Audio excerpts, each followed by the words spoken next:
let me know. Best behaviour, everybody. When I get the thumbs up, I'll tell you.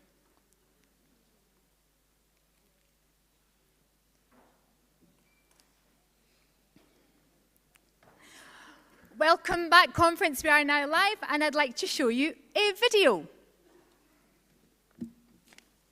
We are in what we're told is a voluntary union, that we are a nation of equals within that union, but we are being denied our democracy by a Prime Minister whose party have not won an election in Scotland since 1955. We must urgently look at all possible means, such as a windfall tax on energy profits, to cushion the blow on the plight of our own people who are suffering the impacts of poverty and a cost of living crisis. As long as there is a Prime Minister in number 10 Downing Street who is prepared to hold Scotland's democracy hostage, then we can't make progress on our fundamental desire to see Scotland become an independent country. When I was leaving the chamber, when we were told to either shut up or get out, I looked Dominic Raab and Boris Johnson square in the eyes and I told them, Scotland's independence is happening and there is nothing you can do to stop it.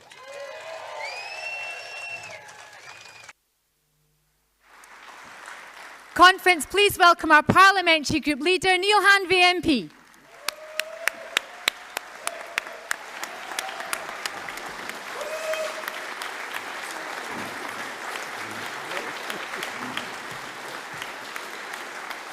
Thanks very much, folks. Thank you very much, conference. That was quite nice, if I'm honest. It's been an interesting time, friends. But I think the important thing to start off with, and folk who know me will understand the point I want to make, is first and foremost, I'm a member of the independence movement. That is how I define myself. And I'm sure I'm not the only person in this room whose bitter disappointment from 2014 has been part of the energy that has helped them work in the last few years to ensure that the dream is very much alive. But before I talk about Alba's Westminster activity, I want to remember, for me, where this journey really began and why there is an Alba Westminster group in the first place. So in 2019 was a memorable year for a whole lot of different reasons, some which I'm happy to talk about, others I'd rather forget. But if I reflect back to the SNP campaign conference that year, there was a number of things that happened and a change in the mood that really stand out for me.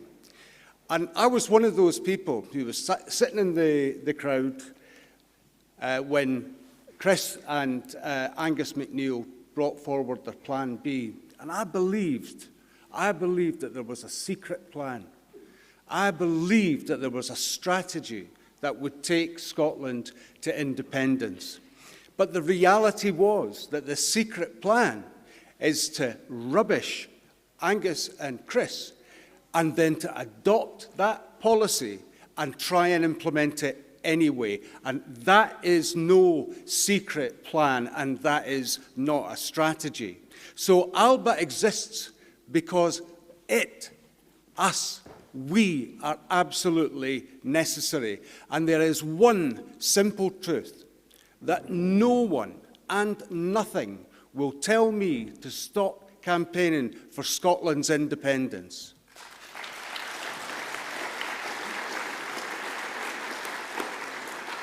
Now, I was going to tell you a wee story about what I said to Dominic Raab and Boris Johnson when I was leaving the chamber, but you've just heard it from myself last week in Glasgow. But it really felt, I want to say about that is, I didn't say that for mischief. I said it because I believe it, and I said it on behalf of all of you and everyone outside this hall who passionately believe. independence is happening.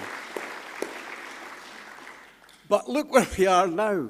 I mean, Liz Truss is a woman who has single-handedly made Boris Johnson look like a safe pair of hands. And she has absolutely no credibility. She didn't have any credibility in my book before she was selected as the Prime Minister. But this notion that she has, that she can somehow stimulate growth by a slash-and-burn policy, is ludicrous. It is, as Kenny mentioned yesterday, it's straight out of the Chicago School of Economics playbook. It's a practice that has damaged societies and communities the world over. And it's at its foundation is something that we know about the Conservative Party, and we know that it's true.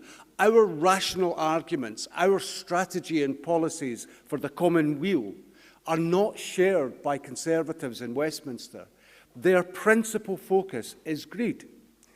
And that is proven by the transfer of enormous sums of money during the COVID crisis into the hands of well-connected people to be secreted away in offshore accounts. And of course the HMRC are not going after that. The government are not going after that. They are adding to it. Tax loopholes exist for a purpose, and it is not to protect ordinary people like you and I.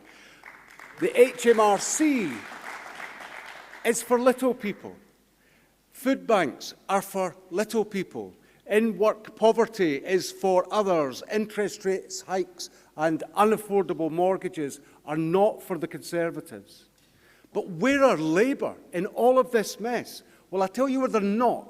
They're not on the picket lines with unionised workforces defending employment rights and wages. And where are the SNP? Well, we know where they are. They're sitting on their hands waiting for what exactly?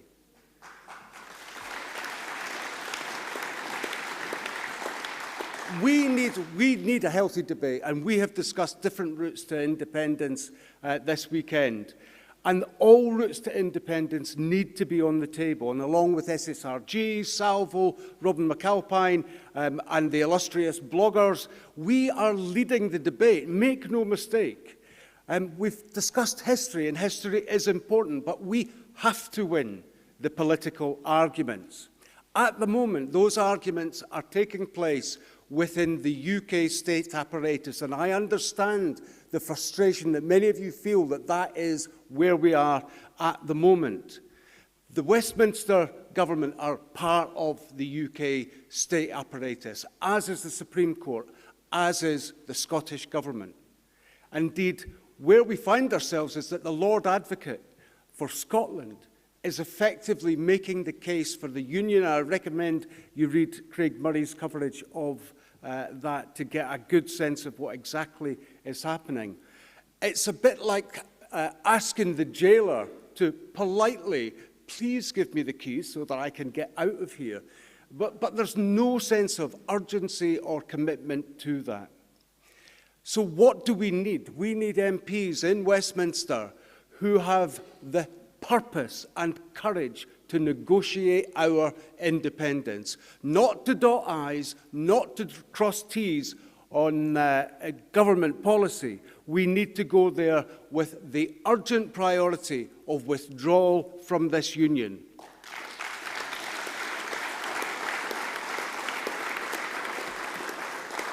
Now, I don't think it's hyperbole for me to say that Alba's two MPs have punched above our collective weight, establishing the group as a distinct political force in Westminster. Our forthright approach has set the agenda in policy areas from energy to poverty and, of course, independence. We've introduced a cold climate allowance bill and led the debate on the impact of the escalating costs on unregulated fuel and domestic fuel and VAT. And next week, Kenny will introduce a bill to address the iniquity and scandal of prepayment energy meters. We've challenged the Tories on COVID corruption. And I've led on the deliberate, in fact, been a sole voice for the industry, the deliberate undermining of the domestic diagnostic sector. Alba have taken a distinct approach to the Ukraine war and the resultant energy crisis across the world. We called first for renewed exploration of the North Sea with a wellhead tax on any new licences to ensure that there was funding for carbon reduction initiatives here in Scotland. We've called out the Scottish Government on their shipbuilding and offshore energy renewable scandals, and we're leading action on the reintroduction, the reinstatement of Scotland's maritime links to mainland Europe. It is hard to believe, but it is nonetheless true, that Kenny and I have had more positive responses and willingness to engage from UK government ministers on this top priority than any minister in the Scottish Government. We've stood firm on democracy, equalities, press freedoms, and we boldly, I think it's fair to say, captured international attention on Scotland's right to independence with our targeted intervention at Johnson's penultimate PMQ on the 13th of July. So Westminster is in a state of chaos, shock and confusion, and Scotland should be using that to our urgent advantage. When the USSR was collapsing, Estonians were able to assert their independence with the approval of the world because they had done the necessary preparation and were ready to enact legislation. And while we may justifiably lament the lack of progress that's been made since 2014 by the Scottish Government, that won't help us make progress on independence. Instead, I want to conclude my remarks today with an appeal to every independence-supporting MP in Westminster. Now is the time to put your money where your mouth is. No more impotent protestations. No more calls for one more mandate. We must unite and secure an urgent constitutional convention which places the protection of Scotland and our people as the galvanising priority. Liz Truss cannot be allowed to veto Scotland's democracy any further. We must be ready. We must be ready to respond with agility and speed when the appetite and opportunity presents itself. Scotland's MPs must unite to assert the sovereign will of the Scottish people, and any failure to do so will be an unforgivable and dangerous mistake. So, conference, we are here because the dream is very much alive, and with vision, graft and determination, we can bring that dream to realisation. So thank you, conference.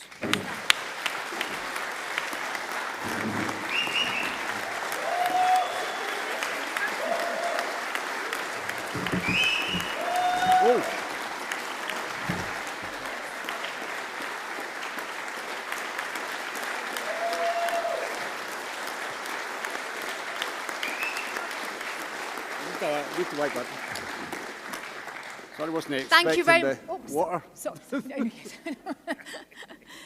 Thank you very much indeed, Neil Hanvey. It now gives me great pleasure to invite Kenny McCaskill onto the stage to introduce our guest speaker, Gordon Martin. Kenny and Gordon.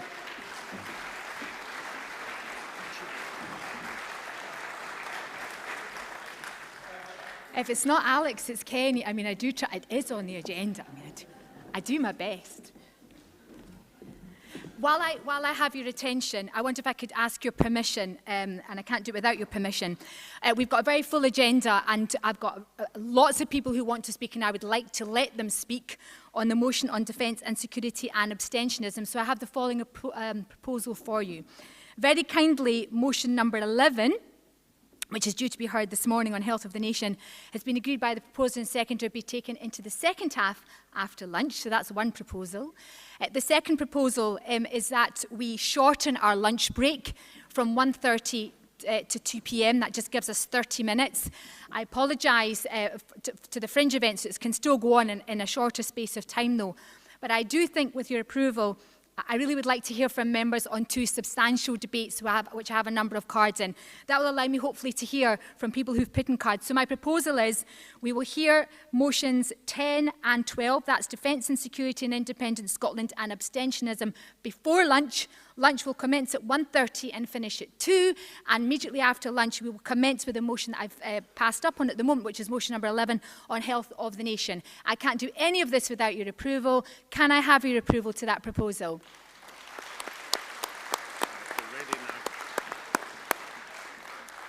So we're going to try this again. Can I invite Kenny McCaskill and our guest speaker, Gordon Martin, to the stage?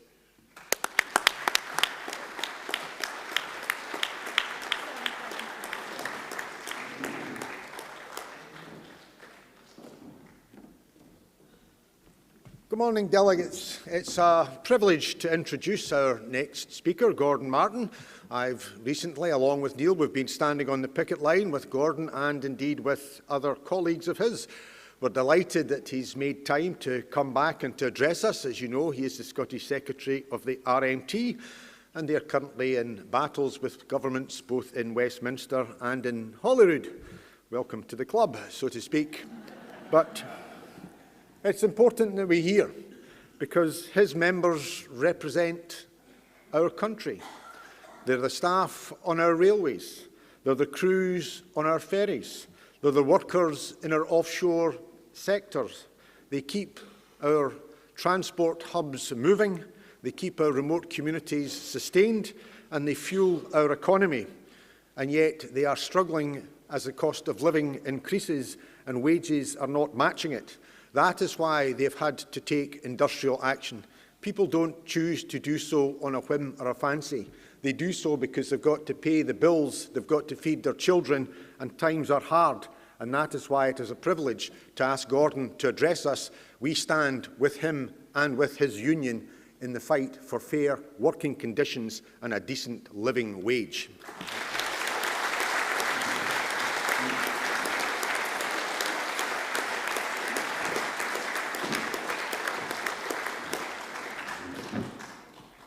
Well, good afternoon, conference. You should all have, or hopefully all of you have got this leaflet. So when I'm not talking about that, I'm off on a tangent. So you'll know when I'm off on a tangent. So I'll start with, it's great to have an invite to come back here. You know, I spoke at a conference, I thought it was last year, but then when I look back, it was March this year. 2 Prime Ministers and 4 Chancellors ago in new money. And by the way, see if your conference was next week, it'd maybe be 3 and 5, who knows? Who knows? And here's another statistic. This is the tangent part. Who would have thought that Thatcher would have been the 3rd worst Prime Minister you lived under?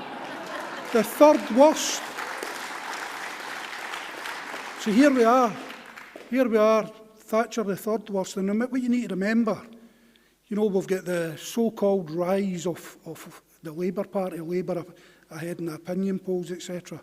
What you need to remember is Thatcher said that her finest contribution in politics was Tony Blair. And Keir Starmer is to the right of Tony Blair. So Scotland needs independence as a way out of the Westminster horror show.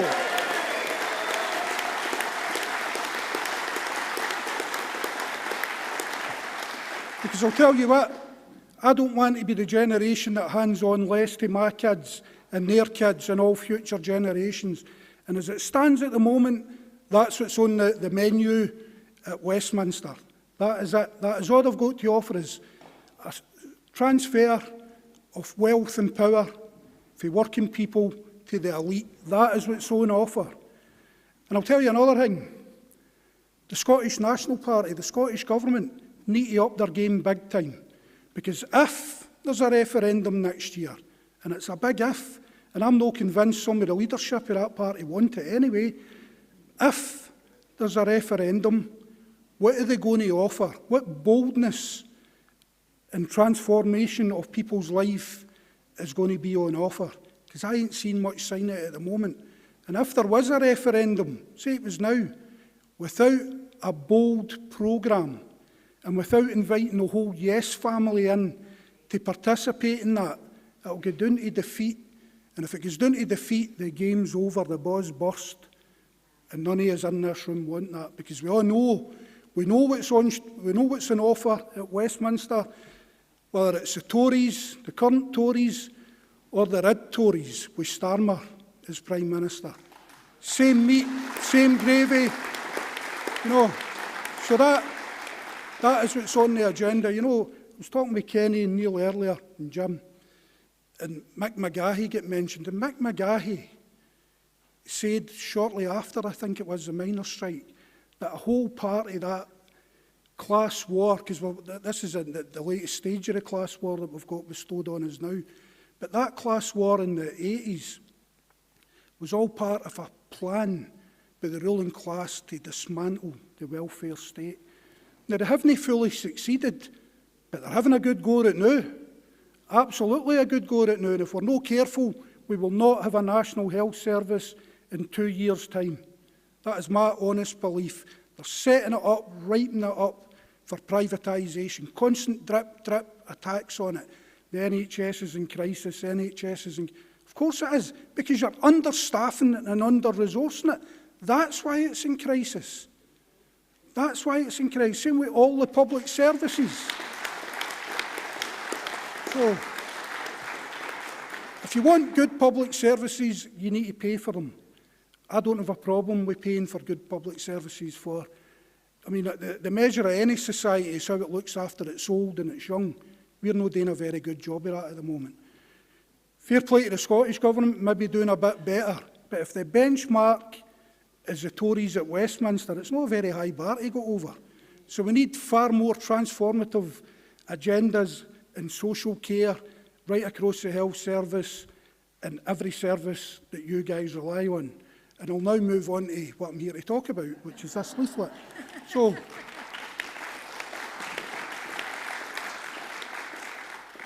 my trade union, you know, Boris the liar, who was the Prime Minister the last time I spoke to you, who thought he was going to have his Maggie moment with the miners. Well, the RMT's still here and Boris is gone. That's a simple fact.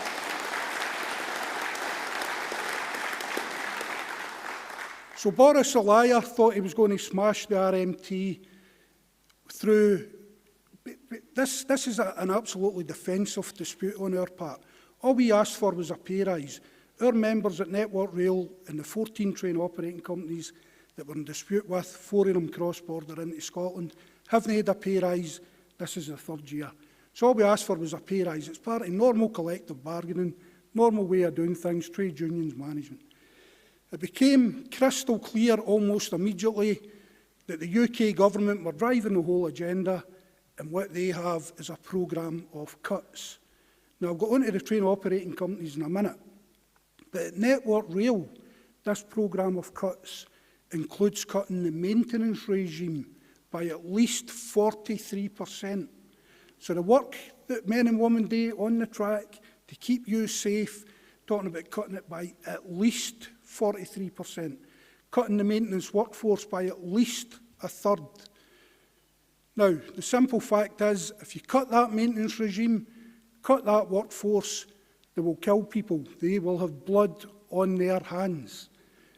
We've seen it at Carman at Stonehaven just over 2 years ago, August 2020, where an infrastructure failure led to a train going down the embankment and killing people. And the people it didn't kill are now suffering life-changing injuries. That is what's on the agenda. These people will murder people, and we need to call them out on it. If they get away with it, they will have blood on their hands. They will kill people. It won't be a matter of if, it will simply be a question of when. I'm telling you that now. I've told the Scottish Government that. To be fair to the Scottish Government, to be fair to Jenny Gilruth, she has written to the former Transport Secretary, there's a lot of formers here, as you probably noticed, making it clear that she believed it was an ideological attack by the UK Government on the trade unions, on the industry, and there was no need for it. Now again, I was speaking to Kenny in that earlier, and I was telling him I was speaking at a meeting with a CWU rep the other day there, And he was expressing frustration that in his industry, Royal Mail, that the senior level management don't know the industry, making an absolute rear end of it, etc., etc. The really frustrating thing in the railway, see most of the senior managers, they're lifelong railway people. They should know better, but they're on enormous salaries, 500,000, and they can double it in bonus.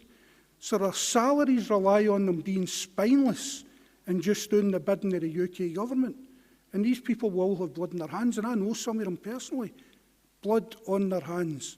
So we need your support, your continued support, because you have been on picket lines, supporting us as of members of other political parties, and it's great to see. Because we need to hang together here, because if we don't hang together, the bandit capitalists in Westminster will hang us all individually and separately. We cannot afford that.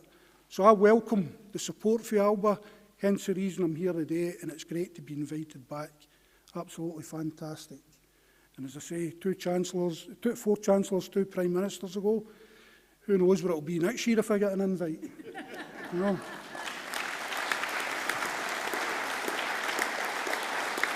So, as you see on the leaflet I gave you, so as you would know when I was off on a tangent, other issues, we've currently got a dispute with ScotRail, which is a basic dispute over pay. The other national dispute, and I didn't touch on the train operating companies. The train operating companies, including the 4 cross-border, are looking at closing all the booking offices and, in effect, taking the staff off the trains. So if you're in trouble, some of these cross-border trains, 12 coaches long, if you're in bother at the back and the one member of staff that's available to help you is at the front, you'd as well be a million miles away. That is the future. That is what these people want to bestow on you as rail users, the travelling public. So we need to unite and fight against that, because that's no progression, that is regression. That is taking us way back, and it's not acceptable. So moving on to ScotRail, that's just a pure pay issue. Pay, of course, is important for everybody. We're living in a cost of living crisis, I said earlier. Transfer of wealth for you and me to them. That's what we're seeing at the moment. So our members and you guys are caught right in the middle of that. Right in the middle of that storm where you're getting offered 5%, but they want you to jump through all sorts of hoops to get that 5%. When RPI is currently sitting at 12.3%. So you're not even half what the current cost of living is. People quite simply cannot afford that. That's why we're seeing phenomenal support on our picket lines, and when other unions are on strike, we are replicating that support. We are visiting them on their picket lines. Because I think the message has finally got through to some of the trade union leaders that industrial snobbery isn't going to cut it in the midst of a class war. The UK government has declared war on the people of Britain. And I'll tell you where it started, in my view. It started on the 17th of March this year, just before your last conference, where P&O unceremoniously sacked the whole workforce.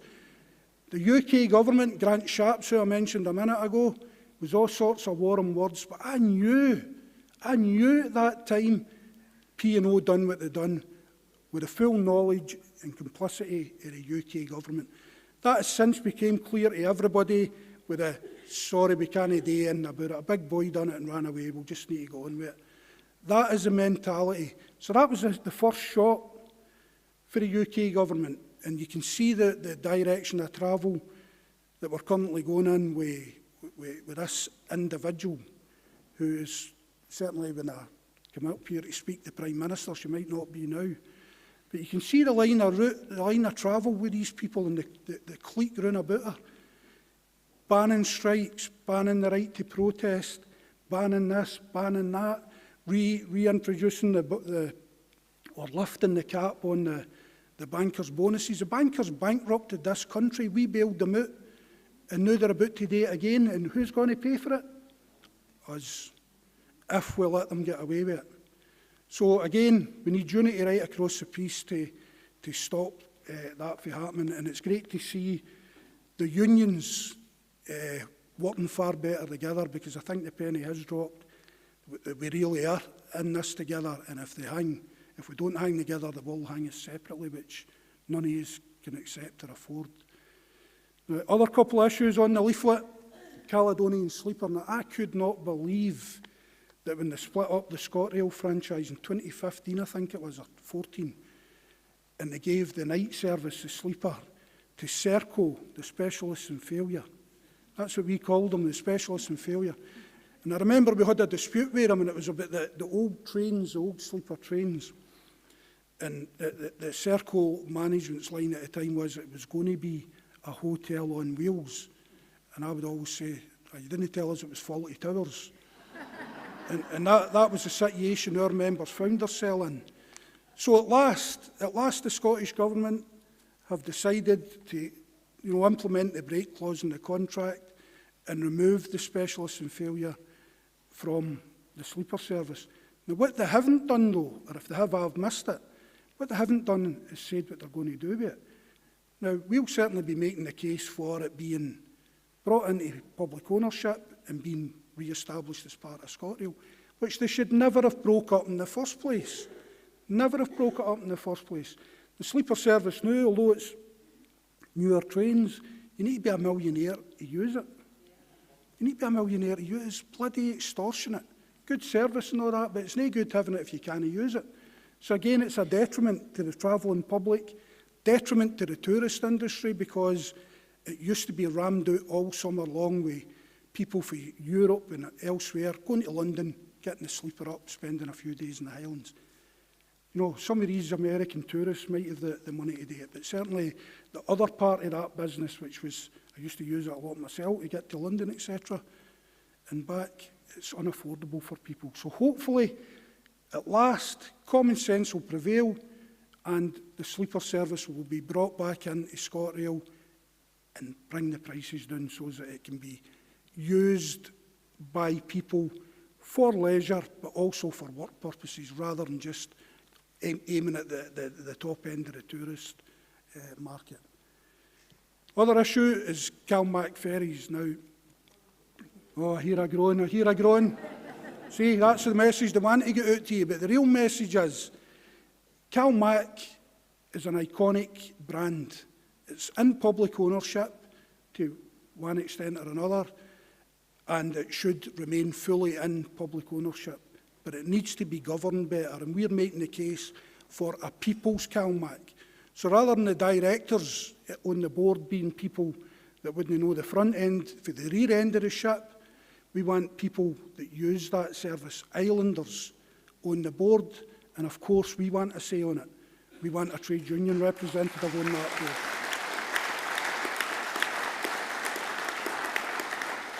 Because it's our money that keeps the ship sailing. It's the taxpayers' money. So it's only right that the people that rely on it are on that board, and it's only right that the people that represent the workforce. Calmac is very heavily unionised. I mean, we at Calmac have got almost 100% for the people we represent in the union. And management always say to me, your members enjoy fantastic terms and conditions and this, that. And I'll say, no, reasonable terms and conditions. Reasonable that we've fought for. Reasonable that we've had disputes over. We had a dispute in 2015 to keep the pension scheme. But again, they were looking to hive it off, an inferior pension scheme, a cheaper pension scheme for them, but a rubbish deal for our members. And what you need to remember about Calmac is a significant percentage of the workforce live on the islands. So you need to keep that money, whether it be retired members or current workers. You need to keep that, link between the islands and the workforce for a number of reasons, social cohesion especially. If everybody lives on the mainland, Glasgow, Edinburgh, wherever, it defeats the purpose. So we're keen to maintain that link, and we think that's the best way to go about it. A people's Calmac, proper investment, proper governance, because we ain't getting any of that at the moment, it's going to be fair. The debacle, the ships at Ferguson Marine, My honest opinion, and I've stated this to the Transport Minister and Cal Mac, those ships will end up in a scrapyard. I don't think they'll ever sail in anger, which is an absolute disgrace. Absolute disgrace, an absolute waste of money. They should have built more traditional ships. And I'm all in favour of the work going to Ferguson's or other Scottish yards, of course I am. But that should have been a worked-out, thought-through process rather than a cheap political gimmick. Because looking back, that's what it was. And the whole thing smells now. It smells of corruption. And some of the journalists in Scotland in particular, they think they smell corruption, and I don't think it's going to get away anytime soon. I think they're going to push and push and push, and if there is any corruption there, I think it will come out, and it's not a good look for this current Scottish Government, who, whether you like them or not, are probably the only vessel at this time, I use the word advisedly, vessel, to independence, whether you like it or not. And as I said a minute ago, some of the leaders in that party, I don't think want independence, but the grassroots do. The overwhelming majority of the party do, just like you guys. It's not just a want now. I think it's becoming increasingly apparent we need independence. If the people of England want to vote for the Tories, that's up to them. We don't. We haven't voted Tory for the 50s. And I don't think there's much intention of that changing anytime soon. You know, and they made a big song and dance about Nicola Sturgeon saying she detests the Tories. Why, and what? And what? I detest any political organisation that is quite happy to make people so poor that they will die this winter. You know, they made a big song and dance.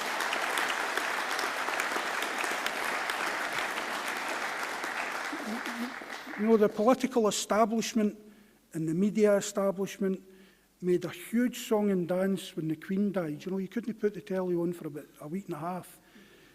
And that's fine, if that's what people want to watch, not a problem with that. But I hope they take the same approach when every old-age pensioner across this country is murdered by Tory cuts. I hope they make the same song and dance then. Now, will they? Will they make that same song and dance? No, because it's about who controls and who owns the media as well. We really need to start again. When we get independence, we need to start again. I don't want independence just to be a continuation of the rubbish that's coming from London. What's the point? Who would vote for that? So if there's going to be a referendum next year, we need bold and transformative policies, and we need them yesterday. We need to get moving on this. We need to be pushing. I'm not in any political party, but I will work with any progressives, whether it's on industrial disputes or, in this matter, constitutional issues. I will work with any progressive organisation because that's what we need. We need to come together. We need to change this society. This society is rotten to the core. It's corrupt to the core, and it's only getting worse as far as I can see. And as I say, the Prime Minister that was in place when I started this speech, if she's still in place, we've not got a good future. When they replace her, which will probably be between now and next week, we still don't have a good future. We need radical, transformative change. I'm a socialist. I don't hide it for anybody. I want socialism. Now, I know socialism in one country, especially a small country like Scotland, isn't on the agenda. But social justice can be. Social justice could start now.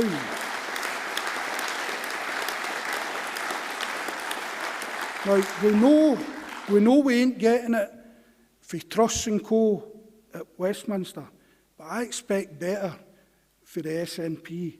I expect better for the Scottish Government. I expect MSPs and MPs and party members to start pushing that leadership to the left. I've got to say it's got to be to the left because there's nowhere else for it to go. I've got to push it to the left, and I've got to start making demands. We want independence, that's the ultimate goal. But what about societal changes between here and there? And then, even better, once we get independence beyond that. For the benefit of the many, not the elites at the top, the 150 grand people.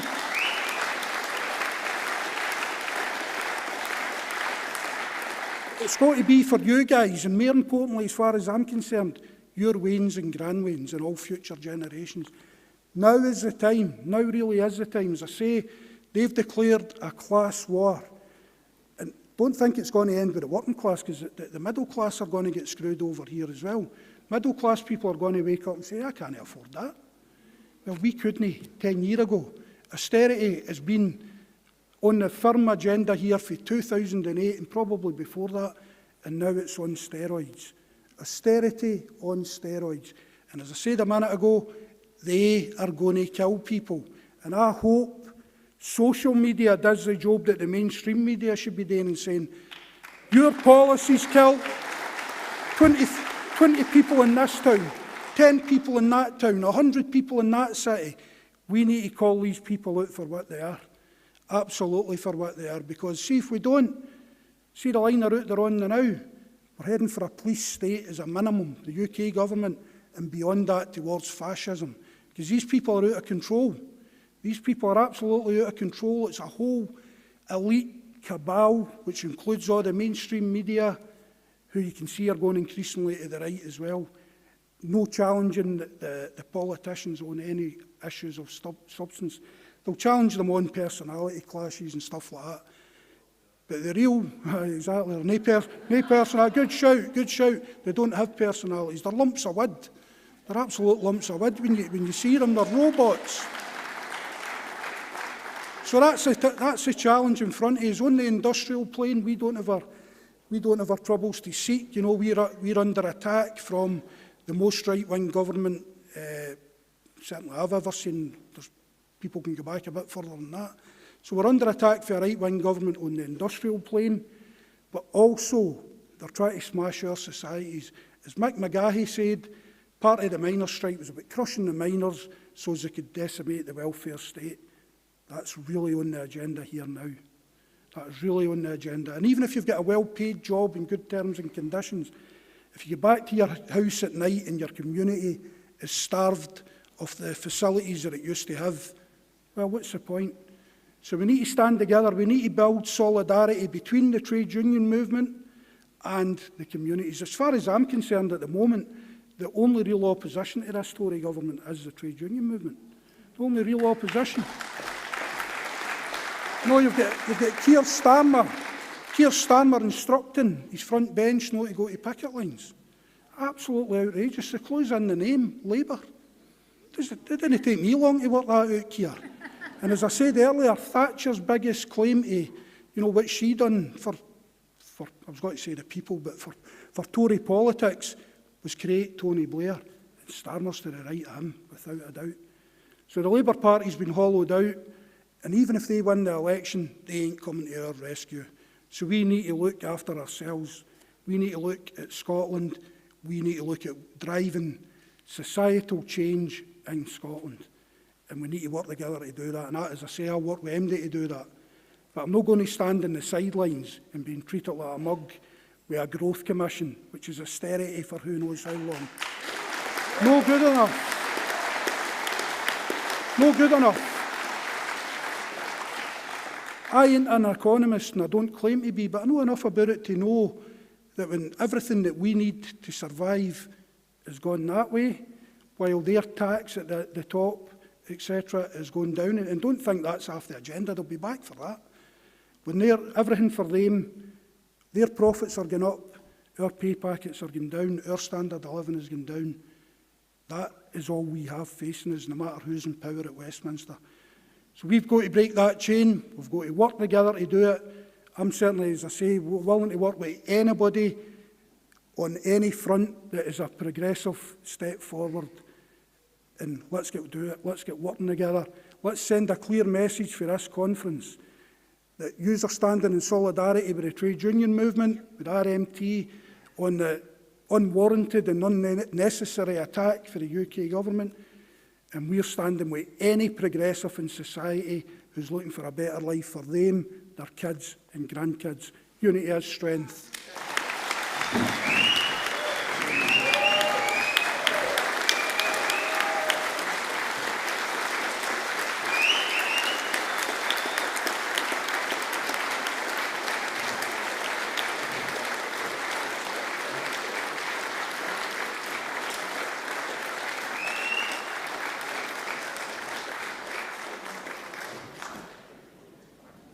Thank you very much indeed, Gordon. We now move delegates to motion number 10, Defence and Security in an Independent Scotland, to be proposed by Chris McElhenny and seconded by Morgan Davies. I'm going to ask Roddy MacLeod and Craig Murray to get ready because I'll be calling you after the proposer and seconder. Chris McElhenny. And for obvious reasons, I'm going to be strict to time and I'd ask people to kindly respect that. Thank you. Yeah, sure. Thank you, Chair. Good afternoon, I think now, Conference. Dulce et decorum est pro patria more. It is sweet and proper to die for one's country. You might recognise that line from a First World War poem. It's actually an ancient Roman line from Horace, but it's probably more commonly known from Wilfred Owen's poem that goes by the same name. Before 1920, the phrase had tended to appear in memorials and monuments to the fallen. After 1921, it tended to decry the propaganda of war. Recently, I've been thinking a lot about what happened to that drive for peace. I suppose then, Conference, we should be asking ourselves why we're having this debate today. We live in a time that there is currently war in Europe. We are a political party that is on the rise, and like all political parties, we need to have policies we believe in that address the key issues of the day. Scotland is a maritime nation. It's right then that any defence and security policy for an independent Scotland should be centred on defending our country as opposed to the foreign interventionist policies that the UK government has pursued, and in doing so dragged Scotland into foreign conflicts that we had no business being involved in. For example, Conference, is there a single person here, and indeed Scotland, that believes that had Scotland been independent 20 years ago, with Alex Salmond as First Minister or I suppose Prime Minister, that Scotland would have participated in the Iraq War? With independence, Scotland would not have our voice of opposition to illegal invasions ignored. We would have the power to refuse to take part in them. Conference, we're not a political party that creates defence policy by attending CIA-sponsored events in Washington, DC, or by being seduced by the powers of the British establishment to the extent we pop up in British overseas territories wearing British Army uniforms. No, Conference, we're a political party that aims to set our defence position based on the long-standing tradition of the independence movement in support of peace and disarmament.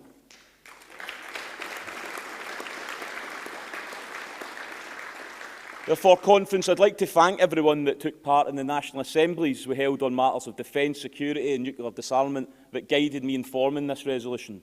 Conference, Alba's position was heard loud and clear from those forums. From day one of an independent Scotland, we must rid our land of the immoral scourge of weapons of mass destruction.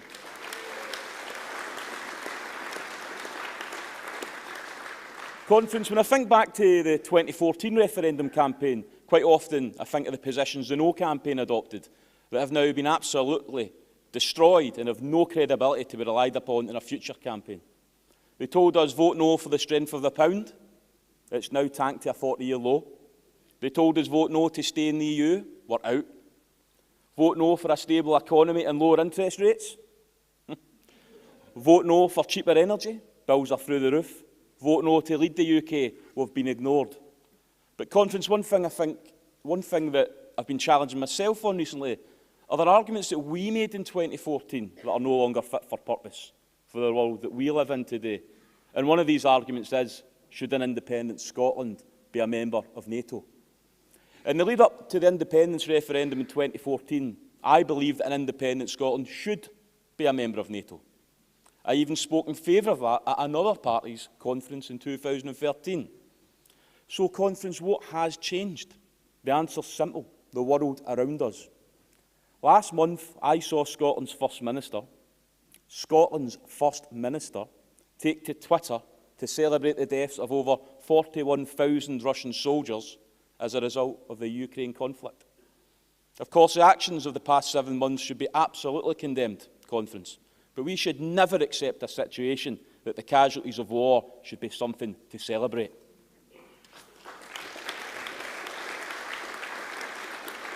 Nor should we Nor should we accept a situation that Scotland's voice should be used in support of a NATO no-fly zone over Ukraine.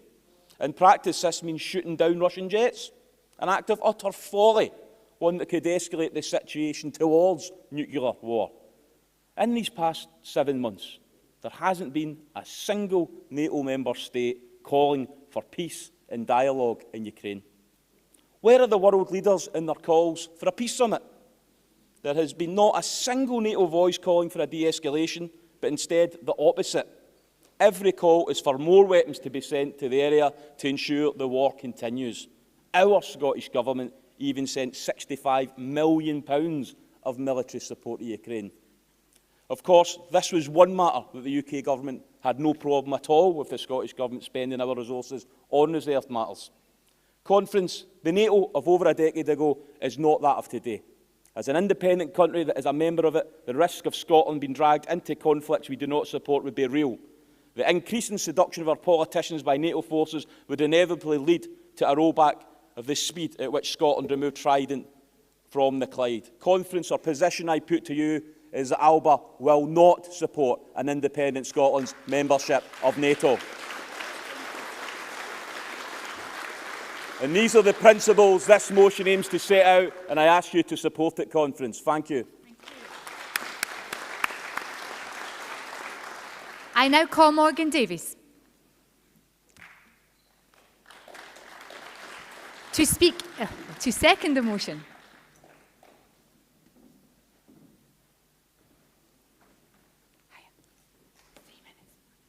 Sorry, less. We are permanently between a rock and a hard place when we speak to those who support the Union. They constantly ask what policies will be enacted in an independent Scotland.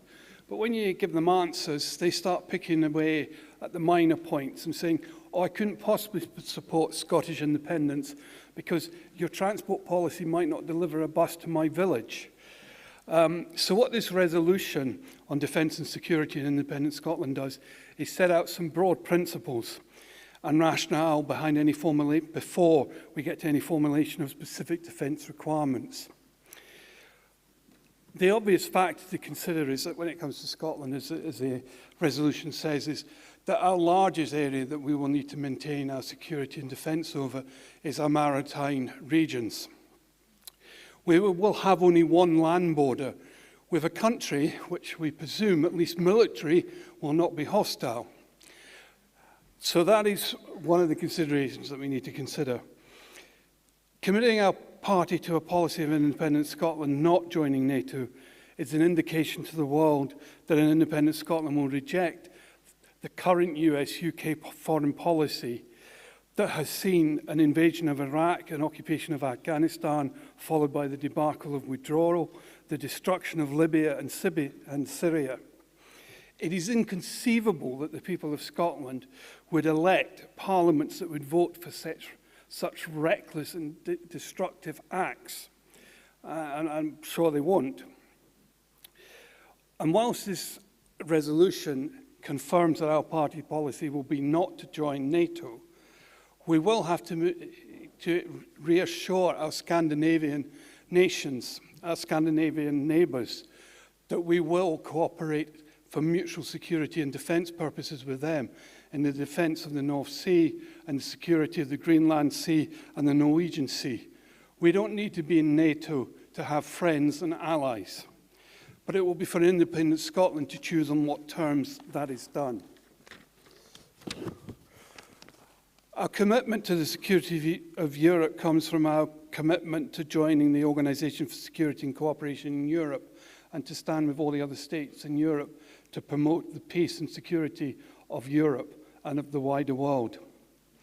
So, to finish, I would just urge Conference to endorse and accept this resolution and commit our party to seeking to ensure that an independent Scotland does not join NATO.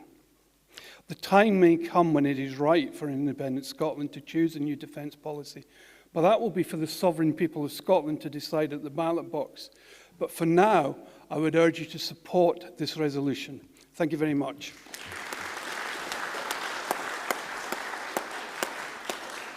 That was 2 minutes and 59 seconds, a model we should all aspire to, Morgan Davies. Yes. I'd now like to invite Roddy McLeod, who will be followed by Craig Murray, who will be followed by Jeff Bush, who will be followed by Murdo Ritchie. You all have 3 minutes. I'm going to ask you to stick to time and be ready to speak when called. Roddy.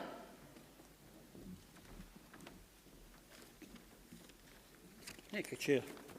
Morning, Conference. It's maybe quite strange for me. I'm a peacenik. I have been all my life to be speaking on this, backing this proposal. But from the minute I saw it, there was absolutely nothing in it that I didn't want to back. And the reason I think I'm a peacenik is going back on September the 3rd, 1939, when the war was declared, my father and my Uncle Billy were chatting, and it was only 20 years since the carnage of the First World War.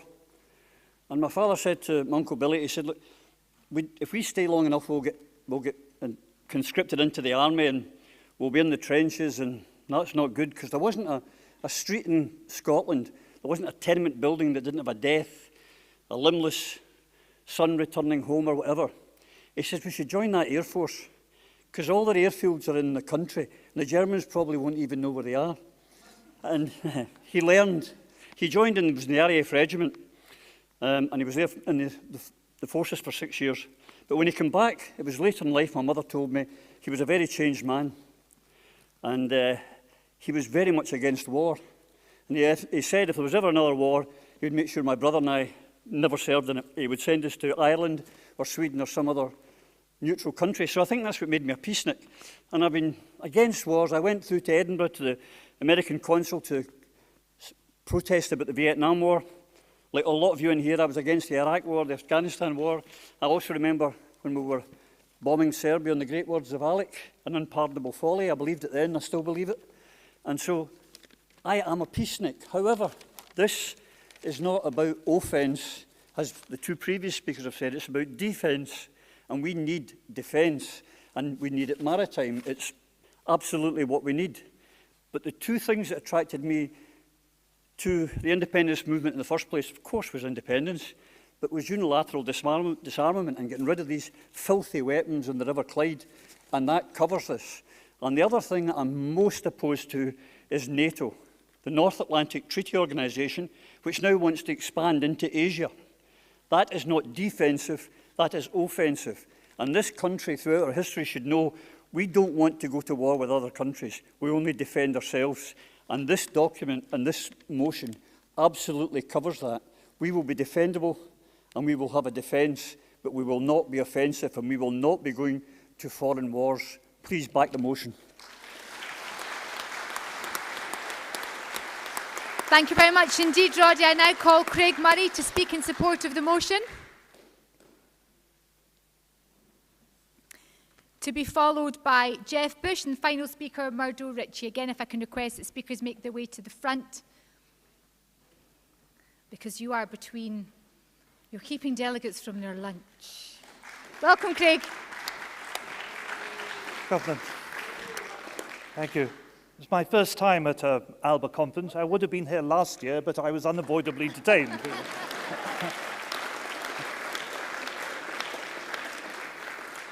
Though you'll probably shortly conclude it actually works better when I write the speeches and Nadira delivers them. I wanted to support this motion, not because there's any shortage of supporters, but I wanted to add a couple of perhaps slightly more radical thoughts. And we will be told, I have no doubt, to take lessons from the situation in Ukraine. I think that's very sensible. And one lesson we should take is that when Ukraine left the Soviet Union and became independent, it did not hand the nuclear weapons in Ukraine back to Moscow. It called in the international community to destroy them. And that is what Scotland should do with the weapons here on the Clyde.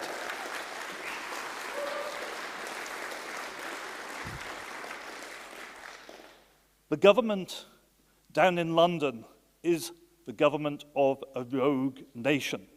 It is unstable. It is nationalist, it is racist, it has a history of illegally invading countries. We should not be handing them any nuclear weapons in our possession.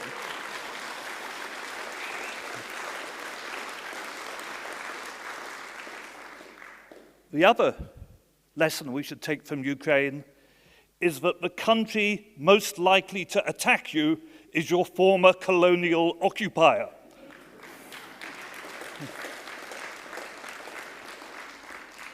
I am very happy that this resolution contains proposals for strong conventional defence forces for Scotland.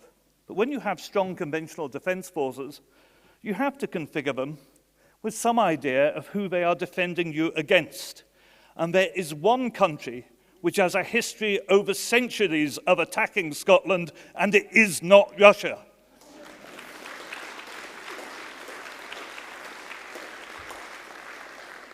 There have, in fact, never been any Russian plans to invade the United Kingdom or Scotland.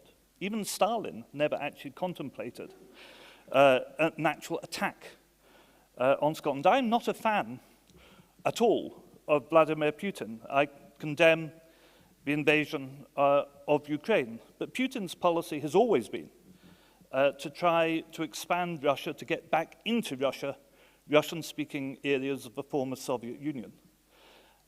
And what has been revealed in Ukraine is Russia's weakness. The West, NATO, has been pouring weapons into Ukraine, but what's been given is less than 0.2% of NATO's arsenal of modern weapons. And that has been enough to stop the Russian army in its tracks. We are told on one hand to celebrate the deaths of unfortunate Russian soldiers and to celebrate Ukrainian victories. Yet at the same time, we're told we have to spend more and more time of our money on weapons, as though the army that could not take Kiev is able to fight its way through Kiev, through Lvov, to Warsaw, to Poznan, to Berlin, to Frankfurt, to Amsterdam, to Brussels, to Paris, to London. That is plainly a nonsense. Russia is not the massive superpower it is made out to be. And NATO is essentially a con trick for the continual funneling of vast amounts of working people's money to the military-industrial complex.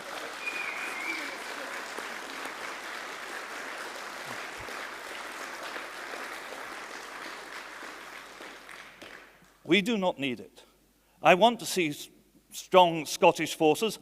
I want to see strong Scottish forces operating abroad, but operating abroad only wearing the blue berets of the United Nations. Thank you very much indeed.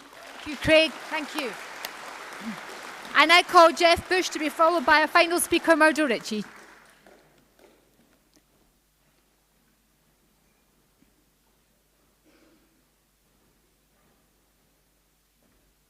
Welcome, Jeff. Thank you. Good afternoon, Conference. I was going to seek a remit back of this motion, but now I'm in favour of it. The remit back was based on my disagreement of quite a lot of the detail that's in there, but in the interest of time, I won't go into that today. But I've now read it properly a couple of times, which I think you'll agree is always a good idea. So my original reservations were about some of the detail in the motion, but I don't mean to go into that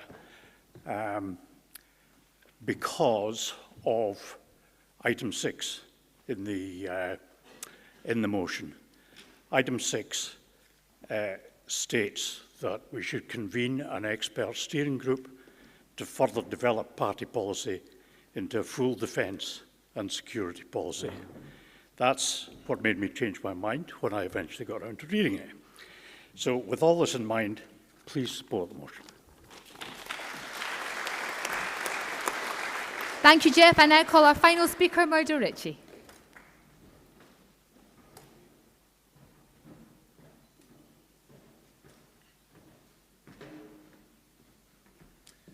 Good morning. Thank you, delegates. I strongly welcome that commitment not to join the North Atlantic Treaty Organisation.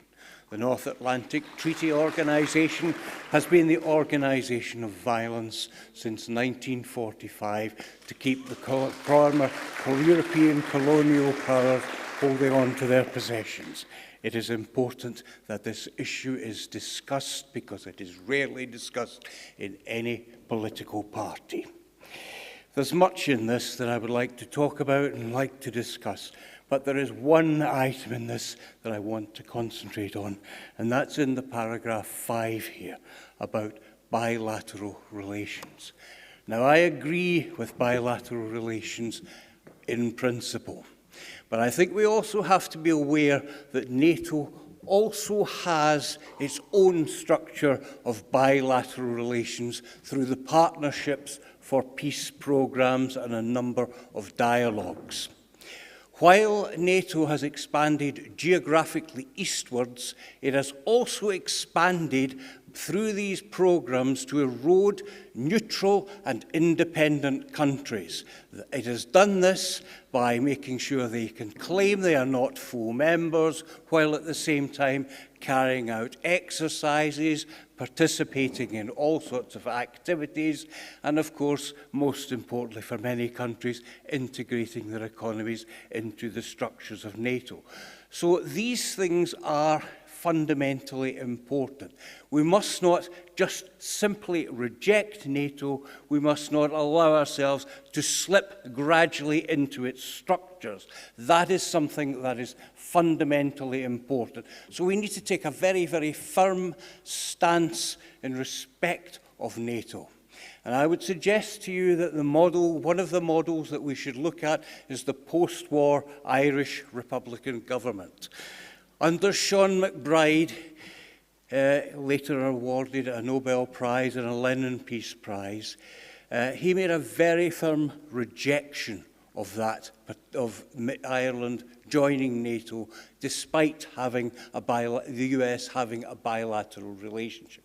That is the model, I think, that would be of at least foundational use for us to look at, and to be firm in our commitment in hostility to the organisation of violence, because it is not just the war itself or the possible risk of nuclear conflict, but the way we can gradually be sucked into them.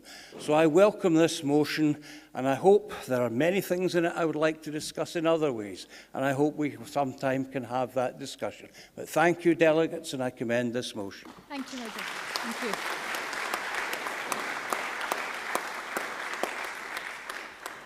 Chris McElhinney has waived his right to sum up, and conference will be entirely unsurprised that there are no cards in against. Can I ask that the motion be passed by acclaim?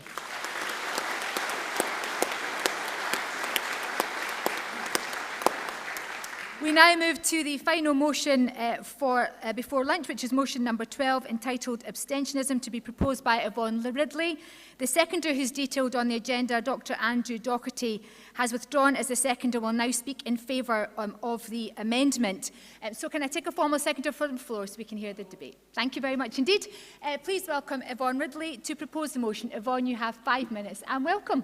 Our newly elected Women's Convener. Conference, there are many roads to independence, and going cap in hand to the English courts is not one of them, nor is it sitting on the green benches of Westminster.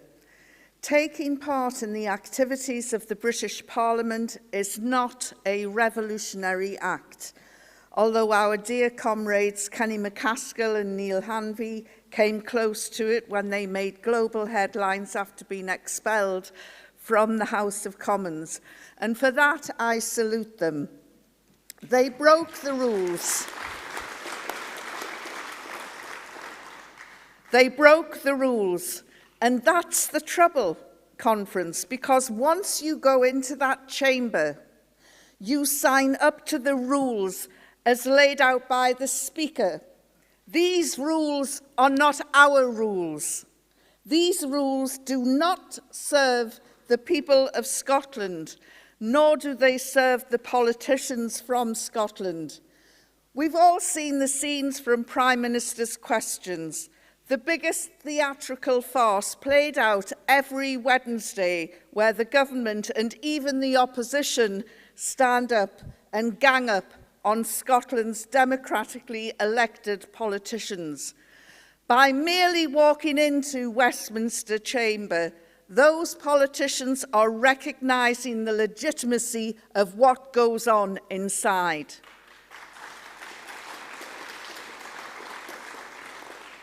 The message from those who hold the power to all those travelling from Scotland is clear. You can sit at the big table, but you can't have a knife and fork. There's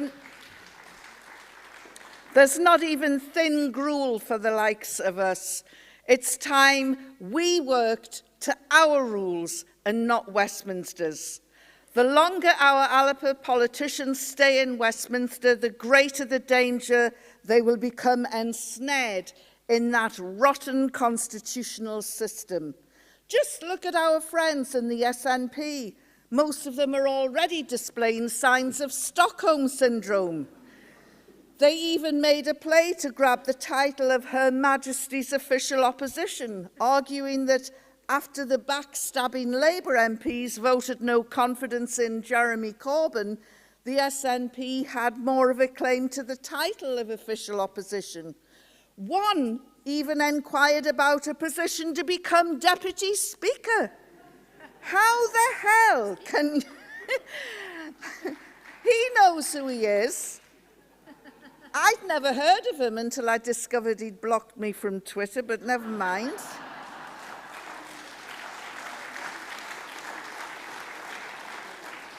But really, how the hell can you build an escape tunnel to independence when you want to be part of the system that is oppressing your people?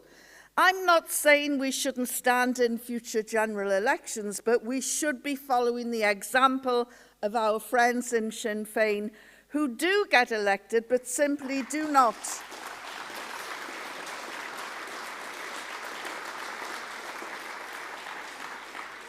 But they do not take up their seats in the chamber. They still have considerable clout, but don't soil their hands by following the rules inside. Conference, if you lie down with dogs, you will get up with fleas.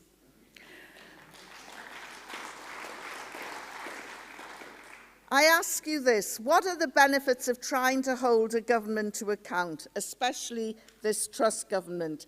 It's like trying to nail jelly to the wall. Can we really bring any benefits to those of us living in Scotland? I ask you this, what advantages can we give our voters by being on the inside of one of the most corrupt governments in living memory? Allow me to give a couple of wee facts that may help you. Since the inception of the SNP in 1934, only 2 votes have been won at Westminster. One was a fox hunting amendment in 2015, and then there was the claim of right in 2018, which, as we know, the SNP has done nothing about. The Westminster Parliament does not respect the sovereign will of the Scottish people. Remember, Conference, how Scotland was dragged out of the European Union by the mad Brexiteers, despite the clear democratic decision of the Scottish people to remain, and by the refusal of the UK Prime Minister, I forget which one, to transfer the necessary powers for a mandated independence referendum. If Alba continues to take our seats in the chamber, are we not colluding with the subjugation of the Scottish people while silently nodding to accept UK control? We have no voice in the chamber. Even the SNP has no voice, outnumbered as they are by more than 10 to 1. How much more humiliation are we expected to take, especially when the Conservative Prime Minister Truss very publicly derided the Scottish Government's democratically elected leader, declaring she would just ignore her? By the way, Truss also called out the democratically elected leader of France an enemy. This is not the language of choice embraced nor desired here in Scotland. Conference, therefore, 2 demands. There will be no more conniving with the Westminster system. We have sat too long on the Westminster benches. It is time to go. Let's get up off our knees and show voters that the great aren't really that great when you're standing up. Thank you. Go on.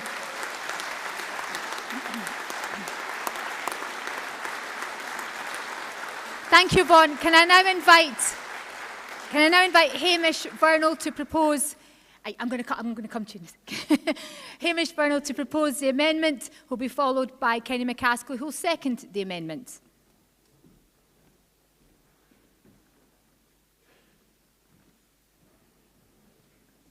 Fellow delegates, these are substantial amendments to this motion. I'm going to quickly go through the amendments. I'm not going to read them because they're there on your papers, but just outline the thinking behind them, and Kenny and Neil are going to flesh out their part in this, because this is about Kenny and Neil and the position that they hold within this party and at Westminster. The motion is in two parts, a preamble followed by the substantial proposals.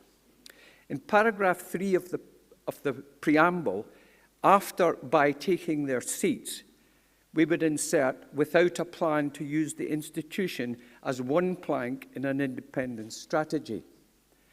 Kenny and Neil are one plank of that strategy, an important plank. And we must not lose that opportunity on a daily basis to see on our screens what they're saying on our behalf and on the behalf of everyone in Scotland. From paragraph 5, it comes to the substantial part, the motion themselves. We would delete everything and insert 5 amendments. The conference supports Kenny and Neil's work with the Johnson government, trying to get him to acknowledge Scotland's right for democratic choice. Thereafter, we demand that all independence supporting MPs similarly intervene to accept Scotland's national claim of right to democratic choice. We must not lose that plank. C and D, the third and fourth amendments, are about how the other planks come together with that one plank within the chamber to allow our MPs and others to take part in peaceful popular agitation across Scotland and campaigning to, rather than just occupying the green benches of Westminster. We must not lose that opportunity. And the other planks, because these amendments outline what the other planks are. To take part in a constitutional convention with Civic Scotland and with the international community. To demonstrate Scotland's claim of right. We must not lose that one plank amongst these other important planks. And the final amendment is what could be relabelled as the Maggie Thatcher Amendment. She said, all we need for Scotland to be independent is a majority of independence supporting MPs, and we can negotiate with Westminster our independence. She said it, we want it. And so let's not lose the opportunity of demonstrating that on a daily basis within Westminster, on our screens, but widen it out to take a bigger and more substantial part of agitation and engagement across Scotland with Civic Scotland and the international community. I urge you, delegates, please support these amendments. Thank you very much indeed, Hamish. I now call Kenny McCaskill to speak in favour of the amendment, who will be followed by Roddy MacLeod, who is going to speak for the motion, to be followed by Robert Reid, who is going to speak against the motion. If I can ask speakers to get ready. Thank you. Thank you, Kenny. Thank you. Can I say to Yvonne, I have no disagreement with the position that it's not for independence MPs to administer the British state, nor is it to give themselves grandiose titles such as Shadow Chancellor of Exchequer or even Shadow Spokesman on Wales or Northern Ireland.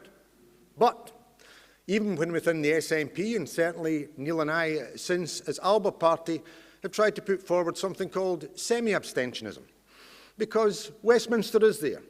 We do stand for it. We have been elected. We use it. It is a resource and it is a platform. It gives a profile. It provides us an opportunity for that publicity that we do require if we're going to get our message out there. I'm going down to London tomorrow. I don't really want to go. I'd rather stay home and walk my dog on the beach in East Lothian. But I'm going. And why am I going? Because on Tuesday I will speak in a debate, not on the green benches in Westminster Hall. I pop in, I'll make my point about renewable energy, how the UK is ripping us off and how the Scottish Government has sold us out. I'll get some publicity for it. It'll be put up by the party. And on Wednesday, I'm going down to move a 10-minute rule bill that says that energy costs should be addressed, prepayment meters have to see standing charges abolished, and bring in a social tariff to provide for people, as Martin was saying, who are going to cold you this winter. Do I think the Tory government's going to pick it up? No. But it's important to say it. And when I'm in Parliament, I won't be sitting for hours on the green benches. I'll go in, I'll move and do what has to be done, because I've got to get that message out there that we should be getting rid of prepayment meters. There shouldn't be higher standing charges for the poorest, and we should have a social tariff. And on Thursday, I'll get the train back to Dunbar. Now, folk might say I'm indulging myself. What's the alternative? Well, I don't go. Well, maybe on Tuesday, rather than speaking in the debate, I could go to Civic Square in Tranent. And maybe I could speak to my camera phone and we could try and get it out there. It won't get the same publicity. Rather than moving a bill, maybe I could just speak here tonight and say to the people of Scotland, Alba wants to abolish prepayment meters. It won't get the publicity. So we need semi-abstentionism. It's not about going down there and get your backside wetted on the green benches. Yvonne is quite right. No Alba MP, no Independence MP should ever do that. But you should be able to go into that chamber, sometimes to be ejected. We've got to be wary about doing it again because we could get recalled and moved out. But we do get the opportunity to challenge. And that is important because our party does need to get its message out there. And I tell you, delegates, we won't get it by me speaking to my camera phone in the Civic Square in Tranent, even next to Jackie Crookston's statue. We will get it if I get to speak in a debate in Westminster.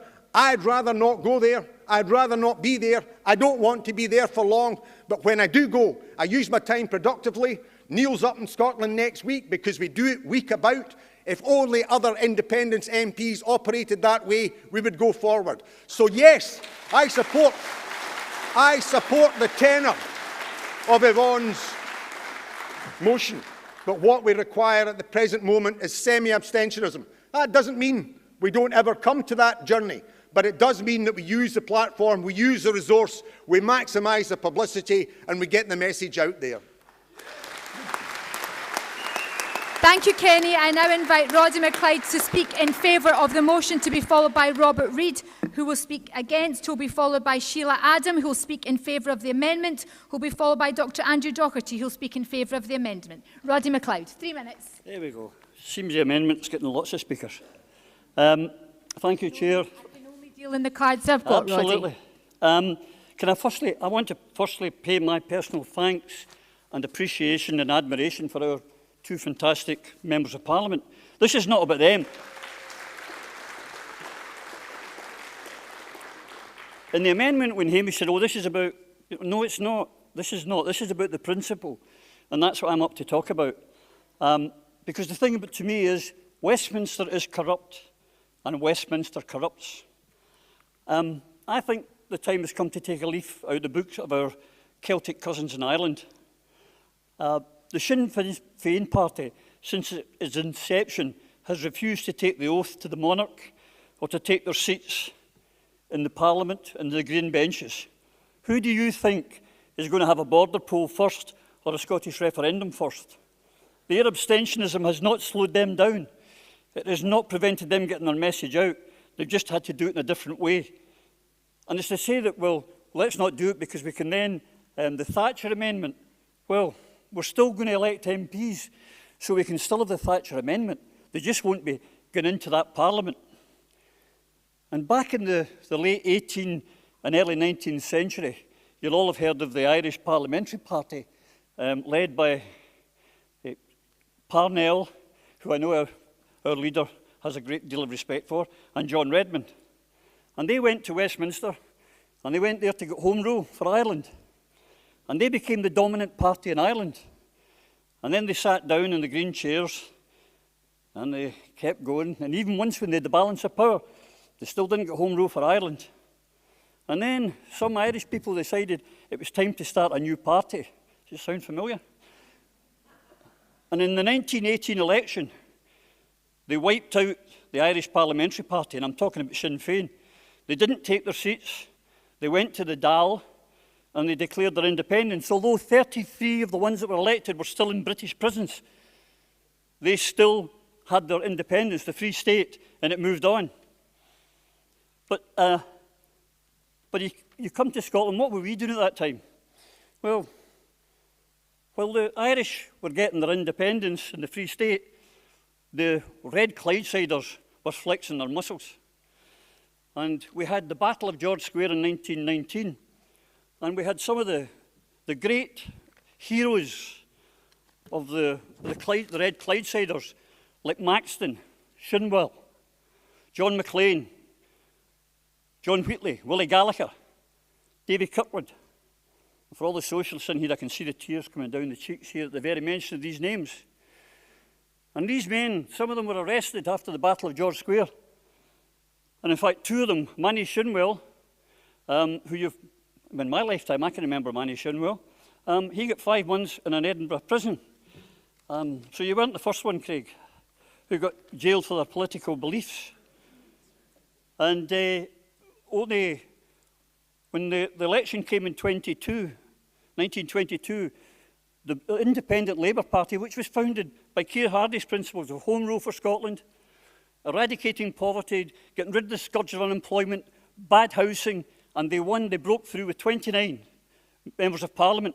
And they went, in those days, by train, and they all went to Glasgow Central Station. And when these men went onto the platform, there was 200,000 Scotsmen there, cheering them on and singing the red flag. And they were going down to do it all. Well, we know how that ended.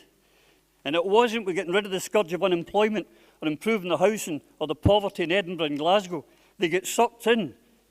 As quick as I can. I'm nearly finished. No, it doesn't work that way. You're at 3 minutes, 49 seconds. Well, I'm not going to get to finishing. We've got other speakers. Thank you very much, Roddy. I just want to get one chance to speak. I've got lots of cards in. Thank you. Sorry, I hate to do that. I do. It's just timing. Robert Reid, you are going to speak against the motion, and you have similarly precisely 3 minutes or less. Welcome, Robert. Robert will be followed by Sheila. Adam will be followed by Dr. Andrew Docherty. Thank you, Robert. I'll try.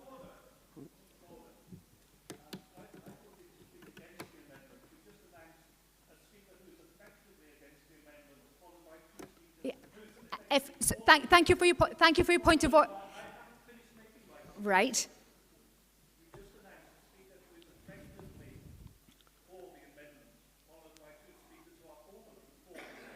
No. Thank you for your point of order, Craig. This speaker I had as the proposer and seconder who came from the floor for the motion, followed by a proposer and seconder for the amendment. Then I had a speaker for the motion. This is a speaker against the motion. And then I will have further speakers, which include your good self. So let's proceed. Thank you, Robert. I hope that didn't eat into my time, just there. But, the applause does. So this is a very well-written motion because primarily much of it is very true. But more importantly, I think it speaks to all of the feelings of anger and frustration that most of us have been feeling over the last several years. That despite this, I get up today to speak against the motion for the simple reason that it's been put forward at the wrong party conference.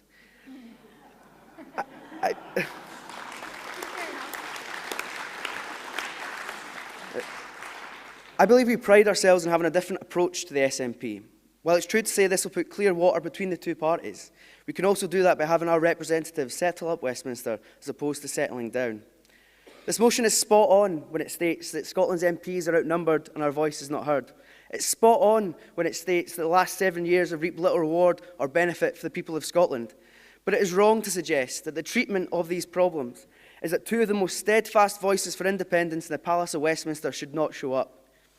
A couple of months ago, our two fantastic MPs, Neil and Kenny, stood up to the Westminster system and argued without fear or favour that Scotland's voice shall be heard.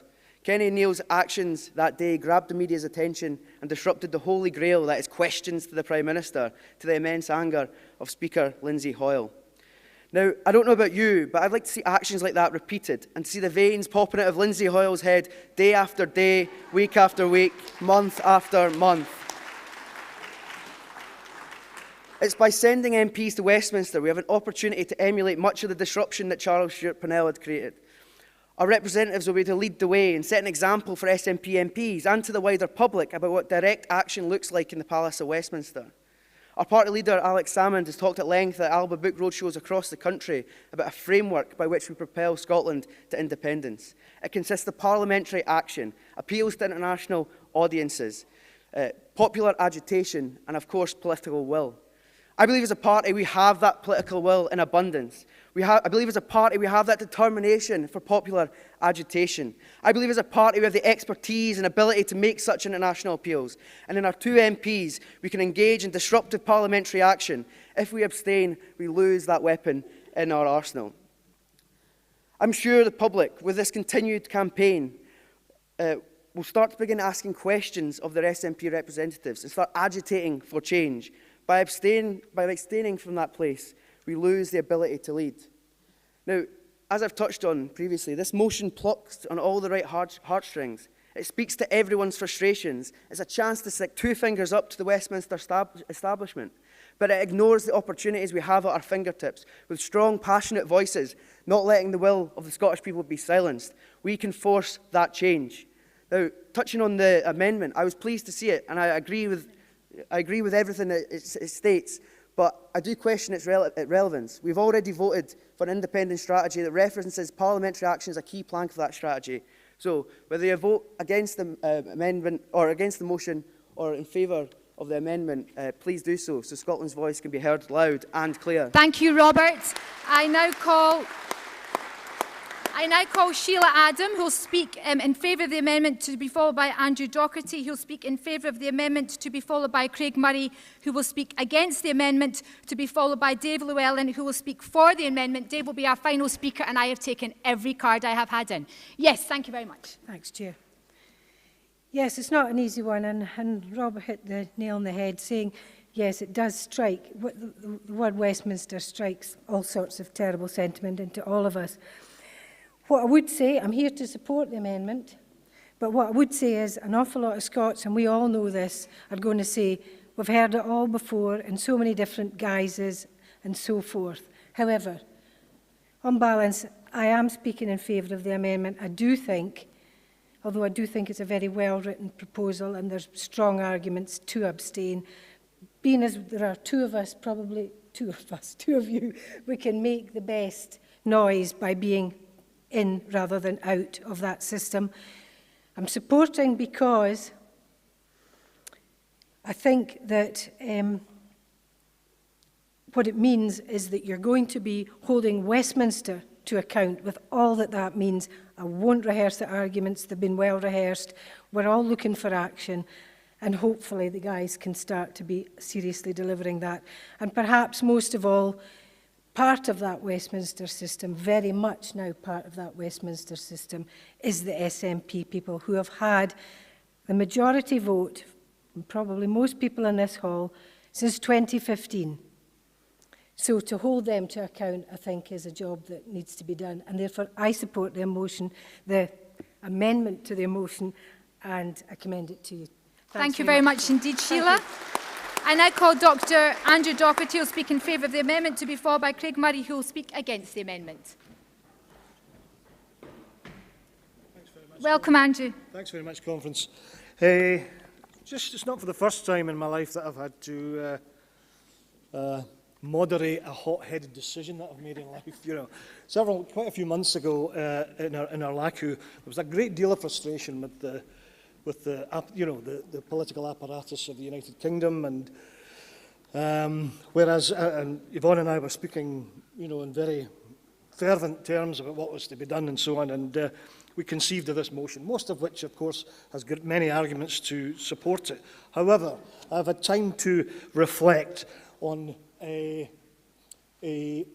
couple of bases. For the first thing really was a visit from Kenny McCaskill himself to the Borders, where he placed before me a sensible politician. I'm not a politician, I'm just a wee doctor, you know, how to go about things. And he put forward the notion of a partial abstentionism, which is utterly, it was completely acceptable to me, not to participate in silly notions like shadow secretaries for Wales and that sort of stuff, and to be able to be a very visible and audible presence in an urgent campaign that's to follow. So I accept that. But perhaps even more importantly than that, I got a phone call from my cousin Alistair in North Carolina on the occasion of the chucking out. He said, "What the hell's happening in Scotland?" I says, "Well, Alistair, there's a lot happening and a lot you should know about. You should go over here next year and help us out." But what he has done, he is now briefing the St Andrews Society of Williamsburg in North Carolina about the political crisis in Scotland, simply because of Kenny and Neil's action, which was heard about across the Atlantic. So that speaks for itself. And added to that, if I needed any more reason for, hubris or humility, I saw the movie yesterday afternoon. My heart sank when I saw McCaskill Strikes Back on the screen behind me. Then I thought, God, I'm going to have to, that's it, finished.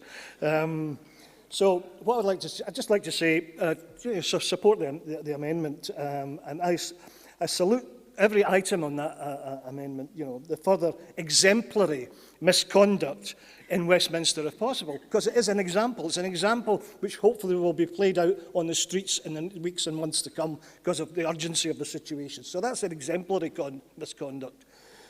Secondly, further, I hope that both Kenny and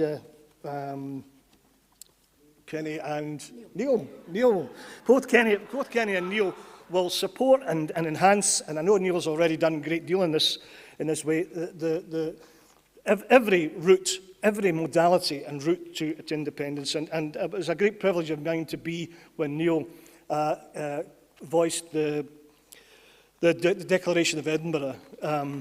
That was a seminal event in Scottish history as far as I'm concerned, and I was proud to be there.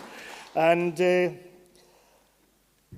that's about it. Okay, and I look forward to the convening of the convention, the Independence Convention, and we'll get to work on what I regard now as a constitutional, social and moral emergency in this nation. Okay. Thank you very much Support indeed. Thank you, Andrew. Thank you. I now call Craig Murray to speak against the amendment. And sorry, Bill, Mayor, I missed your card, which was to my right-hand side. Generally, things to the right should be avoided, but I have it. So I'd like to call you after Craig, and Bill will speak for the motion, to be followed by our final speaker, Dave Llewellyn, who will speak for the amendment. Of course, so I can't see. Yes, sir.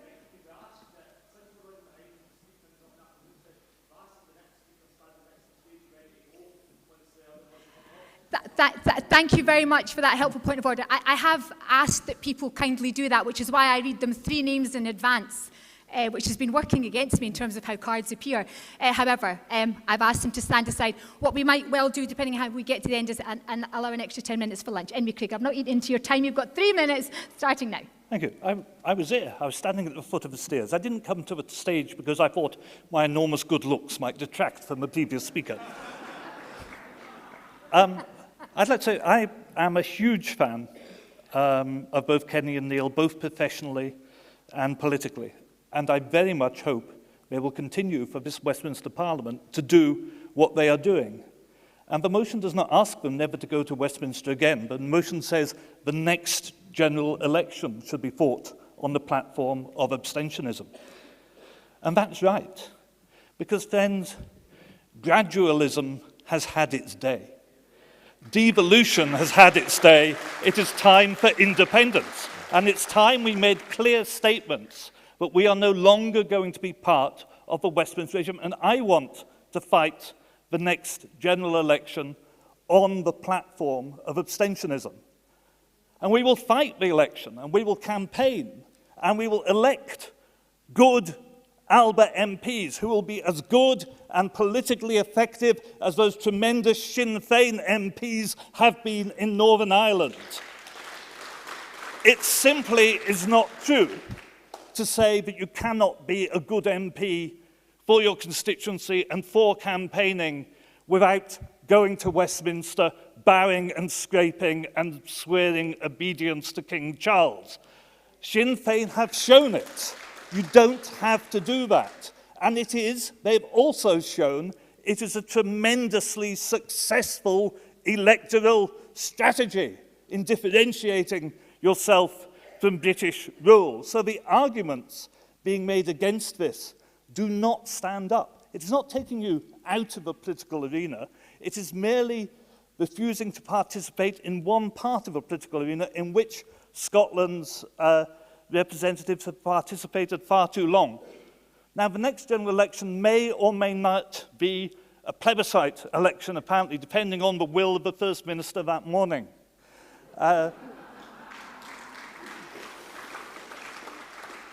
We have to be plain on one thing.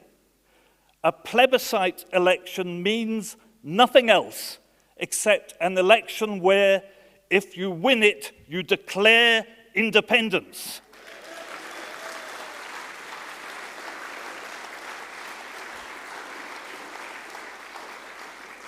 A plebiscite election is not an election where you just say, you mention independence a little bit more than you normally do, and then say, oh, I've got my 9th mandate, oh, and where's my next paycheck?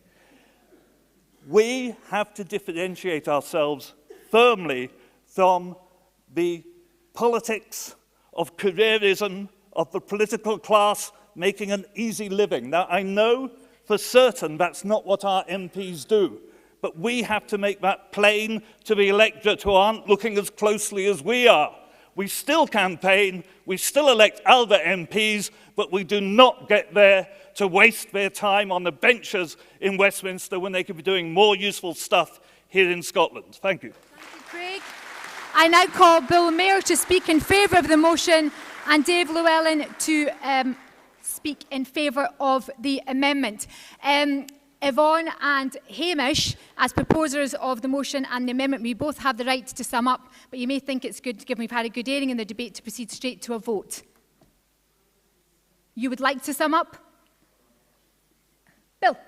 Thank you, Sorry, I missed your card. Beg your pardon. That's all right. Just make the point, I'm not to the right of anyone, I'm to the left. No, it's your card. I know. It was a wee joke. Conference, I've campaigned and marched and spoken with Yvonne Ridley on the matter of the lives and the rights of the people of Palestine. And I'd like to make a wee comparison. If you play by the enemy's rules, then you're lost before you begin.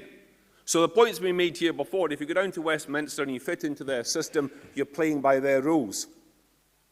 When we've debated about Palestine, the first thing that the pro-Zionist people will say was, oh, there are certain things you must not do. You must not ever say, you must not ever compare the Waffen SS to the Israeli Defense Force army. You must never compare the Warsaw Ghetto to Gaza. Foolish people have agreed to these preconditions before entering a debate. You're hobbled before you begin. So the point I'm making here, I'm sure you understand the point I'm making. The point I'm making here, by agreeing to the rules put down by your enemy, which is Westminster, not England, not the English, but Westminster. By agreeing to their rules, you're hobbled before you start. The second point here about publicity that Kenny McCaskill made, very good point. How much publicity would Kenny get if he stood in the town square of his constituency talking about prepay meters? Good point, Kenny. But it doesn't have to be one or the other. Alba MPs could be going down to London, but not stepping foot inside Westminster. Indeed, I commend the two Alba MPs for taking a stand recently. And the first thing that happened when Neil and Kenny came out from making a stand, they're straight onto the television. We saw it on the screen here.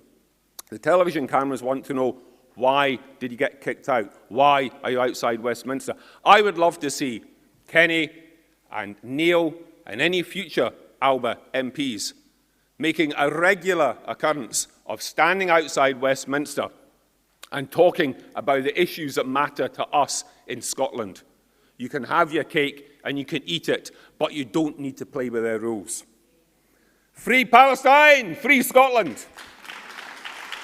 Thank you, Bill. I'd now like to call Dave Llewellyn, who will speak in favour of the amendment, and then we'll move to summing up.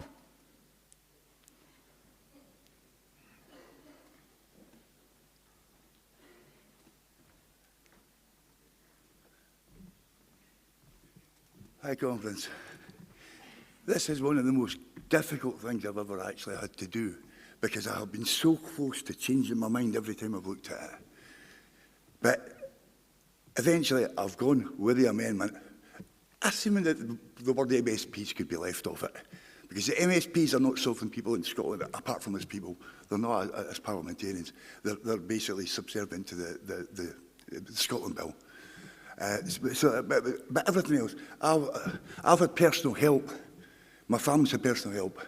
If you know Hanvey and Kenny McCaskill, in the roles as MPs. Recently, the salvo thing at Edinburgh, when the proclamation was done, Neil Hanvey, MP, on whatever terms you want to look at it, stood in front of that building where the new English embassy is going to be, and basically read out the same words that had been read out in the proclamation in Ireland in 1916. And for people who were there, it was amazing. Some of you will have been. That would not have been as powerful if it hadn't been an MP. Because at the end of the day, he stood there on their terms and still denounced them. And it was impressive. But I'll tell you what, it might not still have been enough. But Salvo, if you're aware of the first film of Star Wars, you got Luke Skywalker in his wee star thing, sort of flying towards the Death Star, and he's got to get this tiny little ball doing this tube, and when he gets that doing that tube, it's going to blow up the Death Star. Well, Salvo preparing the weapon, but we're going to need the tube to send it down. And I would love to put that, get to Neil Hanvey to stand up. I would love to have Neil Hanvey stand up in Westminster and say, by the way, see your parliamentary sovereignty? It's a lie, it's a fable, it doesn't exist. Now we're leaving. Thank you, Dave. Thank you, Dave. We will now, thank you, delegates. We'll now move to summing up. The amendment gets 2 minutes for summing up, as does the mover of the motion. I'm going to invite Neil Hanvey to sum up the amendment, and Yvonne Ridley will sum up the motion. It's amendment, then motion. You get the last say, Yvonne. Okay, thank you. Welcome, Neil. Thanks, 2 minutes. Isn't it great to be in a party where there's healthy debate?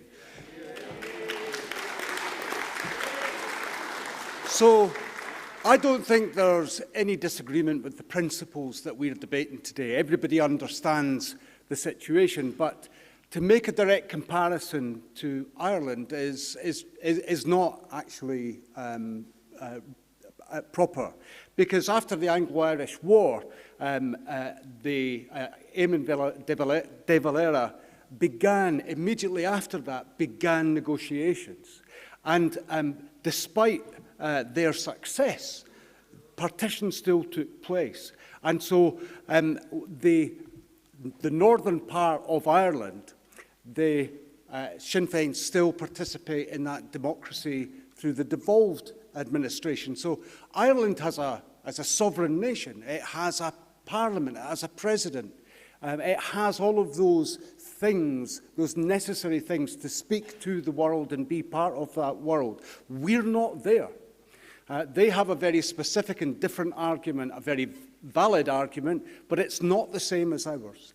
If we walk away from the platform that gives us voice, that allows us to speak differently to other nationalist MPs in Scotland, then our voice does not get heard with the same power or the same ability, and the strength of our arguments will be diminished because others with a voice will continue to discredit and misinterpret the things that we do say. So our presence there is not about furthering my career or Kenny's career, absolutely not. I stood for election, hand on heart, stood for election with the intention of doing one term of office because we were going to be out of there with all of our SNP MPs. Little did I know that not only have some of my former colleagues settled in, but they are very comfortably settled down in Westminster. And when they talk about being good parliamentarians, their definition of that is very different to mine. They want to be good parliamentarians in the Erskine May way. I want to be a good parliamentarian thinking of my constituents and the people of Scotland as the guiding principle. Okay, so if the SNP are failing, we need to point that out. We need to be there. We need to give a proper, authentic voice to Scotland. So please support the amendment. Thank you very much, Neil. I now invite Yvonne to sum up.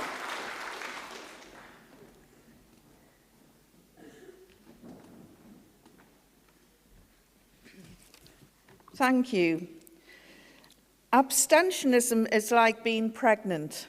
You either are or you're not. There's no such thing as a partial pregnancy. We might not have a platform in the Green Chambers. In fact, we don't have a platform in the Green Chambers, but we can have platforms outside in the committee rooms where this is what Sinn Féin do. Their elected officials hold meetings in these rooms where the press go to them because they have interesting things to talk about, and they are the ones who are setting the agenda. And there's nobody like Lindsay Hoyle sitting there telling you what you can and can't say. So we can still use all the mechanisms of going to Westminster. We just don't go into the damn chamber where all those sleazeballs are. Thank you. Thank you very much indeed, Yvonne. We'll now move to the vote. We'll vote first on the amendment. This is motion number 12 on abstentionism. All those in favour of the amendment, please raise your cards. All those against? The amendment stands. All those, we're now voting on the motion. So all those... yes, I just hadn't finished my sentence. Thank you, gentlemen. Yes, I can finish my own sentences as well. We're now going to vote. Thank you, ladies. We're now going to vote in favour of the motion as amended. All those in favour, raise your cards. All those against, the motion passes unanimously. Conference, before you depart, it's only fair. It's almost 2:15. Do we have your agreement that we'll resume at 2:15 to give you at least half an